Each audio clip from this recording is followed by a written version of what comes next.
Welcome back and welcome aboard to HMS Madness, Mr. Kevin O'Sullivan, he who has escaped the political asylum. Good morning, good afternoon actually, Kev. Sorry, everyone. There I was still thinking the day was young, but it's almost as old as you. How are you doing? Hello, Gloucester Gladiator. Yeah, I love you. You're fantastic. You're wonderful. Oh, are you jealous? What's your nickname? What's your nickname? The Hampstead something or other. I don't know. The Hampstead Horror. How's that? Yeah, the monster of Hampstead Heath.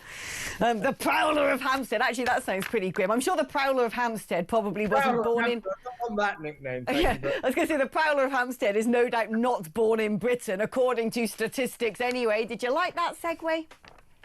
Yes, I did. You want to talk about the prisoners? I mean, it doesn't come as a huge shock because we always knew that around about 10% of our 88,000 prisoners were foreigners, to which we have been saying now for a number of years. Since our prisons are so crowded, why don't we get rid of the 10,000 foreigners in them and deport them back to their home country? Many of these people were asylum seekers, migrants who came over here, were allowed to stay, abused our hospitality, and then when they come out of jail, instead of deporting them, we let them stay. But I would suggest that the moment they rape someone or kill someone or get done for something violent or dealing drugs, we don't send them to jail.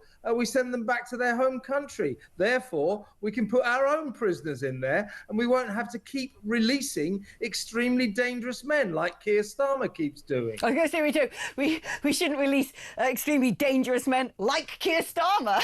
Which is pretty much the same thing. Free up a cell and put him in one. Yeah, he's the horror of Islington or wherever, isn't he? But, you know, the other thing is when it comes to this, we all go up in arms, oh my God, the statistics of prisoners. But we know that a load of people don't even end up in prison, particularly for sexual offences. If you're going to count how many sexual offenders are in prison and from where, we know that it's single digits of how many people actually get prosecuted and sent to clink for groping and raping. It's vanishingly small. And also, if it's sort of assault and harassment, it probably doesn't end up with a criminal conviction. I mean, that geezer in Epping Forest who sort of chatted up that 14-year-old, he won't end up in prison because I don't think it's a punishable offence with imprisonment, is it? But it's made every single young girl in Epping Forest afraid to walk about in their neighbourhoods. And that's the real problem here. The fact that this is only, even though we're now getting statistics, it's the tip of the iceberg. Well, I'll tell you, I interviewed a guy last night, ex-military guy who was, after leaving the army, became a security guard outside. He worked at around about 12 asylum seeker hotels. And he told the story at one of them. There was a guy, one of their residents, an asylum seeker, who kept leaving the hotel and standing by the nearby road, hiding in bushes, and then leaping out and exposing himself to female drivers who drove past. So this guy that I spoke to, his name was Stefan, he said, well, I reported him to the police. And the next night, the police went to where he hung out and did his nefarious deeds. And all they did was bring him back to the hotel. You know, some of our foreign residents are obviously getting nicked and sent to jail, but I suspect with migrants and asylum seekers, they get a pretty easy ride. But to go back to these statistics generally, I mean, the most worrying aspect of them is the number. It's not just the number of foreign prisoners that are in our jails. It's the soaring number of foreign prisoners guilty of sex crimes and crimes of violence. Now, it's logical to argue that the reason they commit so many sex crimes and crimes of violence is they hail from countries with very different cultures to ours, with very different attitudes to women, and actually very different attitudes to violence as well. They find our ways confusing. They get nicked, they get sent to jail. So again, once again, we realize that allowing in every year, every day, every week, every month, every year, thousands and thousands and thousands of mainly young men of sexually active age has had a catastrophic effect on safety in this country, particularly safety on the streets for women. This is a disaster. It's an absolute disaster. If you see me looking down, I'm trying to find something, but I'm unable to do it because I sent a story the other day about a woman who was attacked. She was abroad. I can't remember where, which is why I can't seem to be able to conjure up the news story online. But in the reporting, it's a woman who's abroad and she's been violently attacked, raped, and part of her attack involved men biting her. It's really atrocious to read. And it says she was attacked by 4 Brits. I think it was 4. She was attacked by a number of Brits. Then you go down in the story and you read their names and you're like, oh, yeah, that's right. You sound very British to me. This is the other problem. If you read sort of news stories, especially, you know, Bournemouth Beach seems to be a hotbed of horrible activity. I think they all seem to go there for a day out. But when you read stories about, you know, such and such a woman's been sexually assaulted, such and such a woman has been raped, such and such a woman has been harassed, and they will name the offenders and they say 4 men from Cardiff have been 2 from Luton and 1 from Nottingham, and they're not called John and Dave and Chris. They're not. And you go, oh, yeah, those traditional English lads are at it again. So when we get these statistics, the problem is it doesn't even truly reflect the nature of what is going on. No, it doesn't. As you said earlier, let's not forget that a lot of these foreigners who commit sex crimes and crimes of violence effectively get let off. I mean, they go to court, and they're given suspended sentences, fines, put on the sex offenders register, and then incredibly allowed to stay in the country. There was a story the other day of a guy living in Plymouth. When he arrived here, I think from Eritrea, he arrived here on a student's visa at Heathrow Airport and immediately claimed asylum. No, he's from the Yemen, that's right. And he cited that if he had to go back to the Yemen, the Houthi rebels might make him from them, and he didn't want to do this. So he immediately claimed asylum. So the immigration officials went through his belongings, and they found all these disgusting pedo images of children, really, really bad sexual images of children. He was then allowed, after that, he was then allowed to proceed into the country. His asylum application continues apace, and he's working at a restaurant in Plymouth. Oh, for crying out loud. How about this? When you find those images and you're at Heathrow Airport, tell this guy, I'll tell you what, you can't come in, and when we send you back to the Yemen and you have to fight for the Houthi rebels, see if we give a damn. Yeah. See if we give a damn. Our system is just barking mad. It is insane. Right. No, I totally agree. And do you know what? I've sort of nicked one of your lines lately, Kev, because you're the first to really say it, which is when you're talking about these men coming over in boats.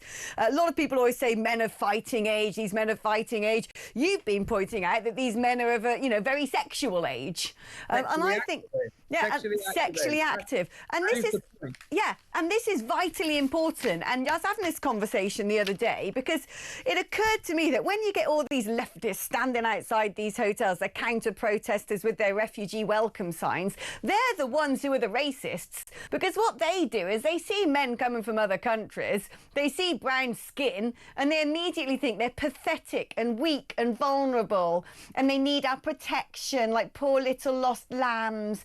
They need to have yoga classes and cuddles and special phones so they can phone home because they're poor, weak little things, which I think is blimmin' racist to judge these men like that when we see pure tonnage of muscle. We see men who are able to hustle. We see men who have crossed countries.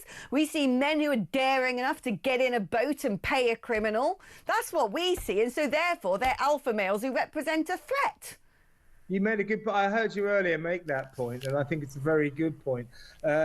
These idiots, these stand up to racism placard holders, refugees welcome. They are, you're right, they are racist in a patronizing way. They patronize these foreigners that want to live in Britain, that come across the channel. They treat them like children. They're victims, oh, the poor things. And you're right, that is a form of racism. What we ought to treat them as is equal human beings, because they are equal to us in most respects. They just come from a different culture. So to start saying, oh, be kind to them, treat them nicely, give them phones, put them in a 4-star hotel. If you don't do that, you're racist. No, no, no. You're the racist people because you're patronizing them. You're treating these people like children.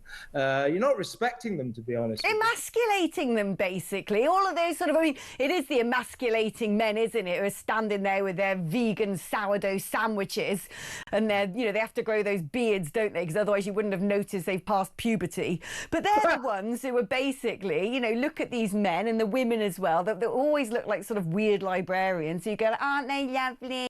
They're emasculating them. These men are virile, they're strong, they're capable, they're assertive, they're daring, they're hustlers, or they wouldn't be able to get that far and get on a blimmin' boat.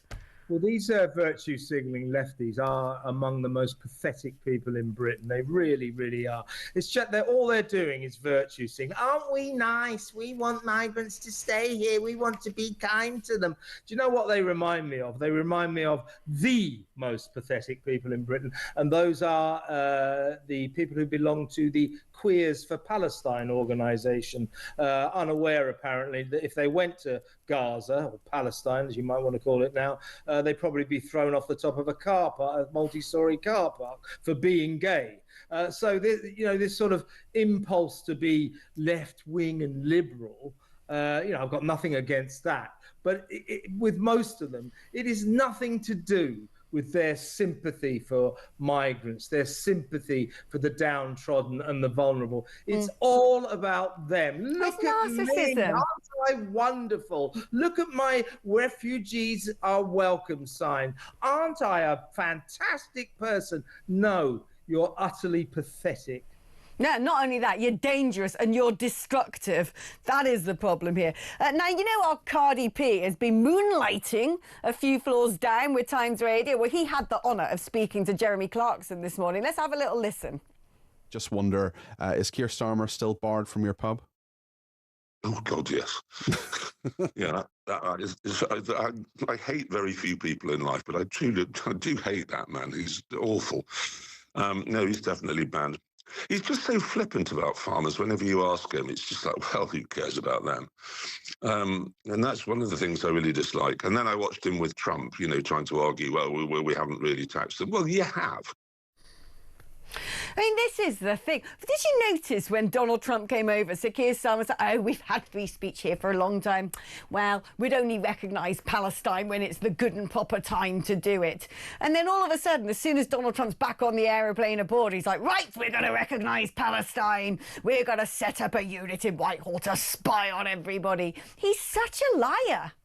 He's a liar. He's got no moral backbone. I mean, if you think about it, we haven't recognized Palestine. He is threatening to recognize Palestine in September unless Israel agrees to a number of his demands. Israel will, of course, Netanyahu won't even look at his demands. As far as Netanyahu is concerned, he's the dirt. Keir Starmer is the dirt under his shoes. We've completely ruined our long alliance with Israel, which I think is a shame. But the Labour government and Keir Starmer, they cannot claim that we are doing this because it is morally the right thing to do. He's using it as a stick to beat Netanyahu over the head with. He's saying, well, I will recognise them unless you do this. It's mad. So if you think about it, in theory, he won't do this. But if Netanyahu thought, well, I'll do everything that Keir Starmer said, Starmer then has to turn around and say, oh, well, we won't recognise Palestine after all because Israel's buckled. So it's nothing to do with a moral stance. It's some kind of weird declaration of this government's it being Labour, socialist, innate hatred of Liverpool. Liverpool? Liverpool. What came out there? Innate hatred of Israel. And there must have been some sort of football in the back of your head, I think, at that moment in time. Lately, but also, how can you possibly be winning a moral argument by saying, I'm going to side with the terrorists if you don't do what I say? That makes sense. Oh, he's a nut job. Unbelievable. It's unbelievable. Absolutely. Rewarding October the 7th, rewarding Hamas. This has been said a lot, but this is a really dark moment for this country. This craven government just chasing the Muslim vote and throwing all decency to the wind. It's outrageous. It is. Every day something more outrageous happens as well. Kevin, thank you ever so much. Always good sharing some airtime with you, my darling.